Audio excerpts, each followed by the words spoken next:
आयुर्वेद संस्थान गोवा में नई स्वास्थ्य सुविधाओं का भी उद्घाटन हो रहा है। ये आपको जानकर बहुत खुशी होगी, क्योंकि इसमें एक इंटीग्रेटेड ऑन्कोलॉजी केयर सेंटर और रिसर्च सेंटर दोनों बनाए जा रहे हैं, जिसका उद्घाटन कल है। हमारे पास सेंट्रल स्टेराइल सप्लाई डिपार्टमेंट का, लेजन प्रोसेसिंग का और ब्लड बैंक जैसी सुविधाओं का उद्घाटन कर किया जा रहा है। ये सुविधाएं रोगियों को एकीकृत और आधुनिक स्वास्थ्य सेवाओं उपलब्ध कराएंगी, आयुर्वेद और आधुनिक चिकित्सा के बीच में एक सेतु का काम करेंगी। तो इंटीग्रेटेड अप्रोच के साथ हम आगे बढ़ रहे हैं कि जो जिस चीज़ का अच्छा है उसको इनकॉर्पोरेट करें। इमरजेंसी की जरूरत होती है तो हमें मॉडर्न को इनकॉर्पोरेट करना पड़ता है। हमें आयुर्वेद से इमरजेंसी करना सीखना है, बाद में मेंटेन करना हमारे लिए बहुत आसान हो जाता है। तो इन चीज़ों को ध्यान में रखते हुए इंटीग्रेटेड अप्रोच के साथ हम आगे बढ़ रहे हैं, जिसमें बहुत सारी सुविधाएँ भी अवेलेबल हैं हमारे पास वहाँ पे ऑलरेडी यूएसजी सुविधाएँ हैं, एक्सरे सुविधाएँ हैं, हमारे पास ब्लड टेस्टिंग की सुविधाएँ हैं। ये सारी सुविधाएँ वहाँ पे अवेलेबल हैं। हम चाहते हैं कि ज़्यादा से ज़्यादा लोग वहाँ पर आएँ और इन सुविधाओं का फायदा लें। पीआईए गोवा वर्तमान में 300 से अधिक स्नातक विद्यार्थी और 10 स्नातकोत्तर पाठ्यक्रम के साथ 100 बेडेड हॉस्पिटल भी चला रहा है। इसके साथ साथ उसमें 22 स्पेशलिटी ओपीडी भी चल रही है, तो जिससे हमें लगता है कि हम सब लोगों को बहुत फायदा मिलेगा। संस्थान शिक्षा, रोगी सेवा और अनुसंधान के क्षेत्र में आयुर्वेद के परंपरागत ज्ञान और आधुनिक विज्ञान का समन्वय का उत्कृष्ट उदाहरण प्रस्तुत करेगा। 10वें आयुर्वेद दिवस में आयुर्वेद को जन जन तक पहुंचाने और विश्व स्वास्थ्य में इसकी महत्वपूर्ण भूमिका को पुनः स्थापित करने का अवसर है। यह 10वें आयुर्वेद दिवस पर राष्ट्रीय आयोजन आयुर्वेदिक जीवन शैली को वैश्विक पटल पर नई पहचान देगा।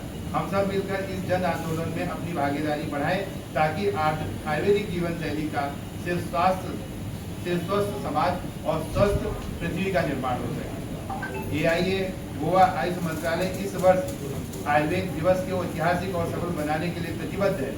इस अवसर पर पूरे देश में से भारत सरकार स्वास्थ्य, शिक्षा, महिला, बाल विकास, पर्यटन, पर्यावरण, वन, जलवायु परिवर्तन सहित कई अन्य मंत्रालयों का सहयोग से अनेक कार्यक्रमों का आयोजन किया जा रहा है। उद्योग जगत के सक्रिय भागीदारी सुनिश्चित करने के लिए आयुर्वेद एक्सेल के माध्यम से भी प्रयास किया जा रहा है। अंत में सभी नागरिक चिकित्सकों, शोधकर्ता, विद्यार्थियों, नीति निर्माताओं का आह्वान है कि वे इस राष्ट्रीय अभियान को सक्रिय भागीदारी करें। आयुर्वेद के प्राचीन ज्ञान परंपरा को आधुनिक साक्ष्य और शोध के साथ जोड़कर इसे विश्व के स्तर पर अग्रक्रम में स्थापित करने का समय आ गया है। 10वें आयुर्वेद दिवस में न केवल भगवान धन्वंतरी की विशाल विरासत का सम्मान है, बल्कि एक स्वस्थ, संतुलित, सतत भविष्य की दिशा में एक ठोस कदम है। हम आप सभी लोगों से अपेक्षा करते हैं कि आप लोग इस प्रोग्राम को ज़्यादा से ज़्यादा प्रसारित करें, जिससे इसका इम्पैक्ट ग्लोबल लेवल पर आए। आप सभी लोगों का बहुत बहुत धन्यवाद। इस मंच पर आप इकट्ठे हुए, इसलिए हम आपका बहुत हृदय से धन्यवाद करते हैं। सोशल मीडिया और जनसंचार के माध्यम से व्यापक जागरूकता अभियान चलाया जा रहा है, जिसमें आयुर्वेद संवाद, पैनल चर्चा, पॉडकास्ट श्रृंखला, डॉक्यूमेंट्री निर्माण, शॉर्ट फिल्म, अपडेट, लेख और सोशल मीडिया इन्फ्लुएंसर कार्यक्रम शामिल है। इस वर्ष विशेष रूप से आयुर्वेद आहार का प्रचार प्रसार पर ध्यान केंद्रित किया गया है, जिसमें FSSAI के सहयोग से कार्यशालाएं, व्यंजन प्रदर्शन, जन जागरूकता अभियान आयोजित किए जा रहे हैं। इसका उद्देश्य लोगों को यह बस समझाना है कि आयुर्वेदिक आहार न केवल व्यक्तिगत स्वास्थ्य को प्रोत्साहित करता है, बल्कि पर्यावरणीय प्रभाव को भी कम करता है। इसमें ध्यान देने वाली बात होती है हम लोगों को कि हम लोग आयुर्वेदिक आहार का मतलब ये नहीं है कि जो हमारे किताबों में लिखा है वही आयुर्वेदिक आहार है। ये रीजनल और सीजन के हिसाब से वैरी करता है। जो आपके यहाँ का आहार है वो आपके लिए सुटेबल होगा। अगर इसी आहार को हम अगर पंजाब वालों को खिला दें तो नुकसान करेगा, पंजाबी आहार को हम आपको खिला दें तो कभी कभी तो फायदा करेगा, अदरवाइज वो नुकसान करता है। तो इस चीज़ों को ध्यान में रखते हुए लोकल बात, ग्लोबल की बात कल्पना हमें की जा रही है। तो इसमें जो हमारा लोकल थीम है, उसमें जो हमारे आसपास की चीज़ें हैं उनका प्रयोग करते हुए हम लोकल ज़्यादा से ज़्यादा कितना ज़्यादा फायदा दे सकते हैं, इसको ध्यान में रखा गया। कल का दिन ये हम लोग बहुत बड़ा प्रोग्राम अखिल भारतीय आयुर्वेद संस्थान के प्रांगण में कर रहे हैं, जो कि अखिल भारतीय आयुर्वेद संस्थान 11 दिसंबर 2022 में प्रधानमंत्री जी के हाथों उसका उद्घाटन हुआ था और उसके बाद में 1 जनवरी 2023 से उसकी OPD शुरू हुई और शुरू में 6 OPD से जो हमने शुरुआत की थी, अभी वहाँ 22 OPD स्पेशलिटी OPD कार्यरत है और उसमें डेली 800 से ज़्यादा लोग मरीज इसका लाभ लेते हैं। और आज तक हमने इनॉग्रेशन के बाद में आज तक हमने 4.5 लाख लोगों ने उसका लाभ लिया है विविध ओपीडी में।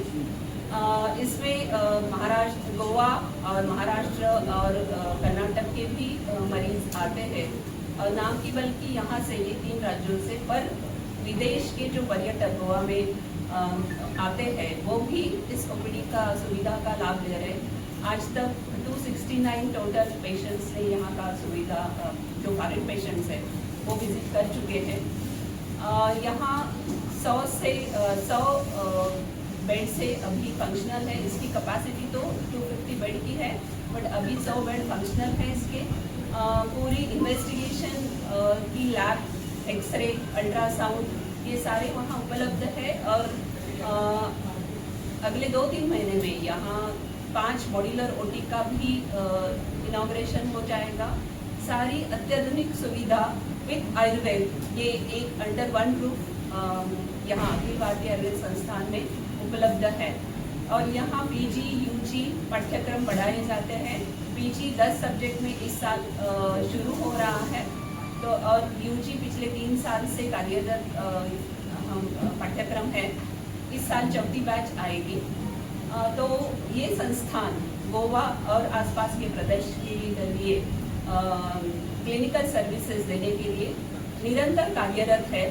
और गोवा के लोगों का प्रेम हमें हमेशा मिल रहा है। यहाँ जब से ये इंस्टीट्यूट एस्टैब्लिश हुआ है, गोवा सरकार का सहयोग मिल रहा है, और गोवा सरकार के सहयोग से यहाँ इंटीग्रेटिव ऑन्कोलॉजी यूनिट का उद्घाटन कल होने जा रहा है।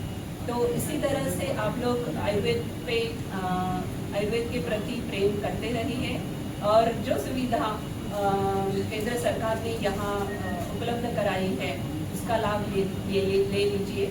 और आयुर्वेद दिवस जो हम लोग मना रहे हैं कल, तो उसमें सारे आप सभी को सादर निमंत्रण। धन्यवाद।